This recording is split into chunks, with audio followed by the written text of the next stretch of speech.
kanthi suci katan kalebetan ing tetusan anane dosa yang merdosa apa kali manungsa lencong minang perwatan pindhane obore jagat surya candra kelawan kartika keprak ibarat keketekik jantuk pradonga gending lan tembang dadi gambarane urip bunga kalawan susah dalang kang minangka dutaning Gusti hanyulahake wayang dene wewayangan iki gambarane urip lahir lan batin ana becik bener lumpur pramila gambarane carita sedalung atas yang ini gemeng loro ana kelawan becik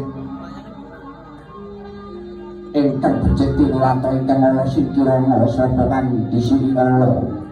Wahyu kamulyane bakal sirna sirnane wayang rampung kutub mlebu kotak tanpa beda kaya manungsa